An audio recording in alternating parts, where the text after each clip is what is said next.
Bem-vindo ao Produtor Quer Saber. Hoje vamos falar sobre um tema muito importante para toda a cadeia de produção do agronegócio. É a gestão de empresas rurais.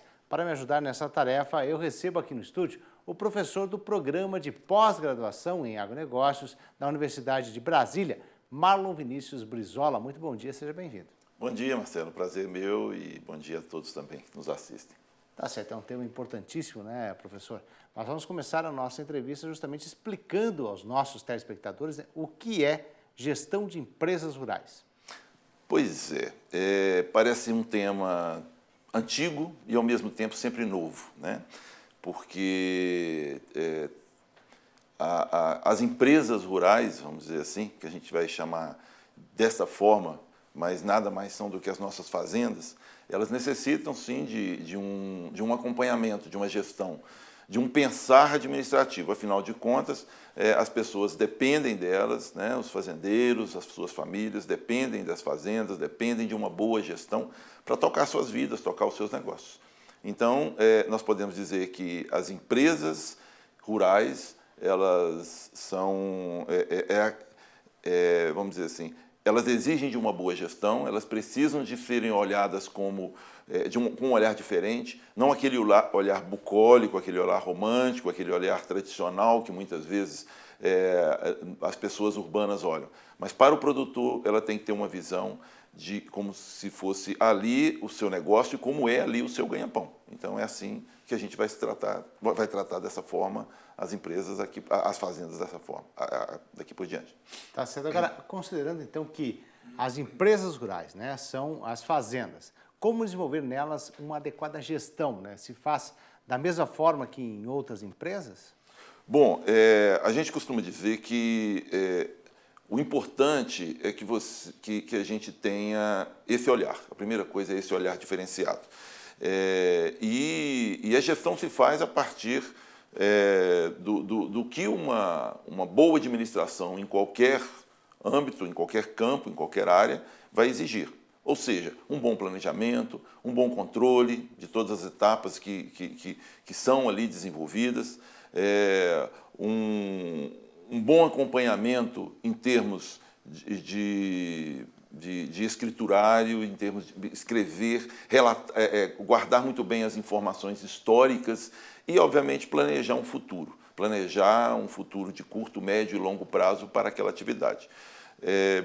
A gente sabe que as fazendas elas têm algumas peculiaridades, é diferente, eu não posso comparar o que acontece numa fazenda comparado, por exemplo, com uma empresa de serviço qualquer, uma empresa que produz, não sei, por exemplo, um equipamento qualquer. Porque as fazendas, nós sabemos, elas têm uma série a gente vai chamar de variáveis que são incontroláveis. Então, é o clima, são eventuais doenças que podem ter as plantas ou os animais, uma série de coisas que fogem ao nosso controle, diferente de outras empresas urbanas. Mas isso não impede que nós possamos fazer uma boa gestão do seu negócio, vamos dizer assim. Tá certo. Agora, e quem deve ser o responsável por essa gestão? Muito bem. Na verdade, como toda empresa, alguém tem que ser um tomador de decisão. Alguém precisa estar à frente, precisa estar dando as diretrizes. A gente diria que em uma propriedade, em uma empresa como outra qualquer, há necessidade de ter um gestor estratégico, alguém que vai pensar no longo prazo, e vai ter pessoas que vão pensar no médio e curto prazo. Vão ser pessoas que vão ter que trabalhar com uma perspectiva de acompanhar as operações que são feitas no dia a dia. Então, digamos que em uma empresa familiar, que talvez seria uma empresa uma empresa menor, uma fazenda menor, né? O dono da fazenda ou a dona da fazenda, o patriarca, o pai ou a mãe, eles seriam naturalmente aquele gestor estratégico. E as outras pessoas que trabalham, sejam da família, sejam empregados, sejam outras pessoas que estão ali, eles vão ter que ter também uma responsabilidade em cima das suas tarefas. Então, os recursos humanos, a gestão de pessoas que naturalmente uma empresa urbana, uma empresa não rural teria, na empresa rural a gente vai ter que também ter um olhar diferenciado para como essas pessoas vão lidar com esse negócio. O que vão articular. Agora, isso pode ser feito em qualquer tipo de fazenda, o tamanho de fazenda? Perfeitamente.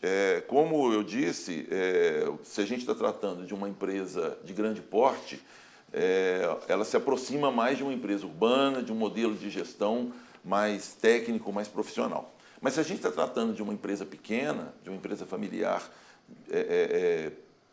de pequeno porte, essa empresa também precisa ter o mesmo padrão. E eu acho que é para esse público, principalmente, que a gente está falando. Porque as empresas mais organizadas, as fazendas mais organizadas, naturalmente ela já tem uma gerência, ela já tem diretrizes, ela já tem um controle financeiro, um controle técnico que já desenvolve. Mas é importante, justamente nessa mensagem, passar que as empresas pequenas, elas também precisam ter esse acompanhamento. Então, e o que basicamente é esse acompanhamento?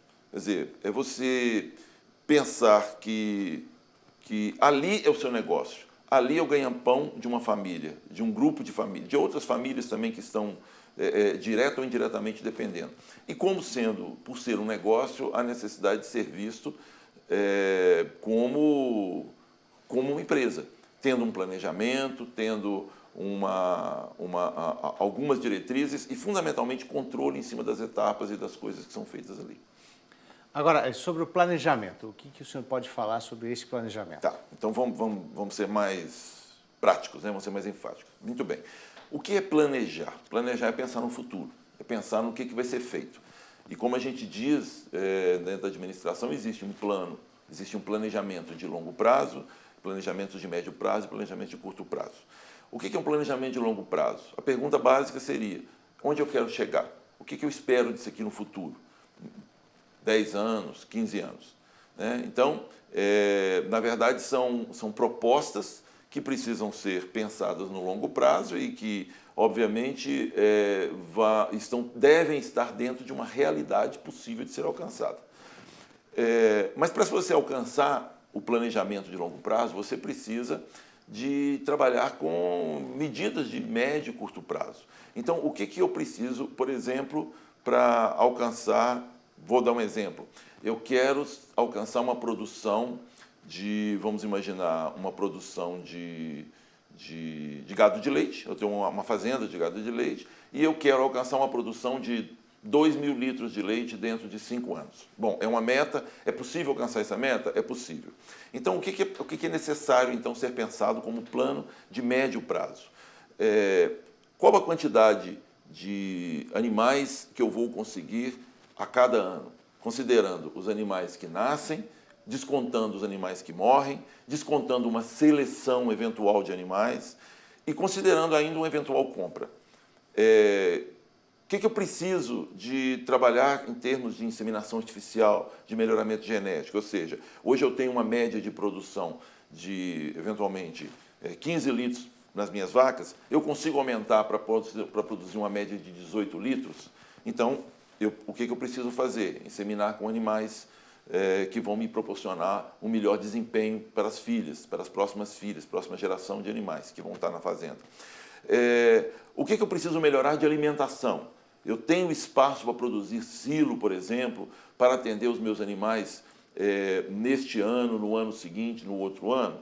Bom, se eu não tenho, então eu tenho que me preparar em termos de área para poder plantar o silo.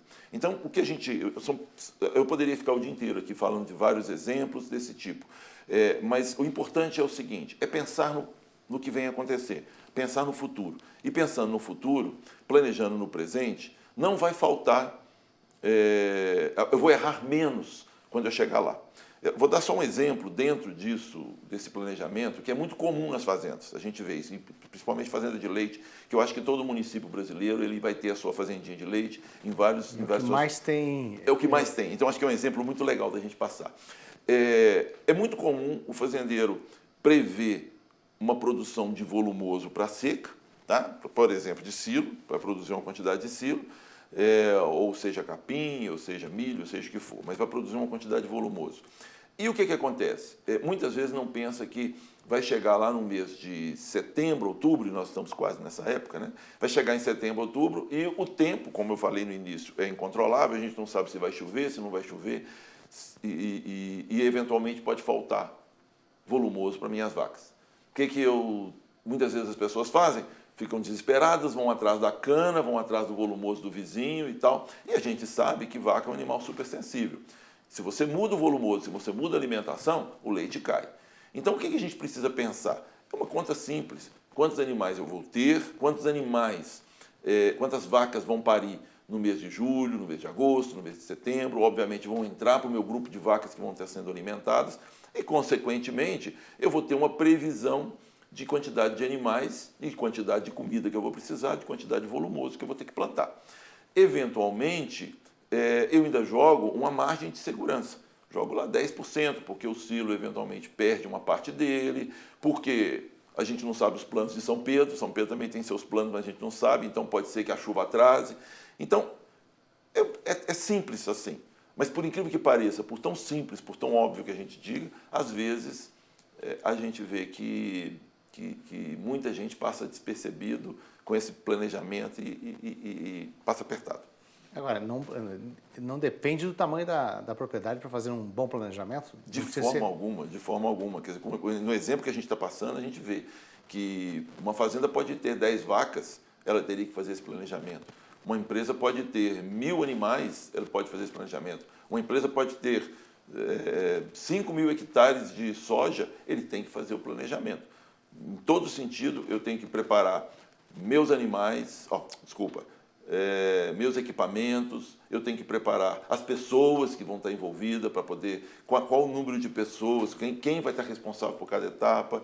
Eu tenho que pensar nos eventuais recursos financeiros que eu vou depender para poder fazer aquilo, quanto de dinheiro que vai me demandar. Se eu tenho que plantar, eu vou pensar em semente, eu vou pensar em máquina, eu vou pensar em pessoas, eu vou pensar em dinheiro. E também nos animais, tem que preparar também os animais. Fundamentalmente. Não tá certo. Então tá, professor do programa de pós-graduação em agronegócio da Universidade de Brasília, Marlon Vinícius Brizola. Nós vamos fazer um breve intervalo, nós já voltamos com o segundo bloco do Produtor Quer Saber.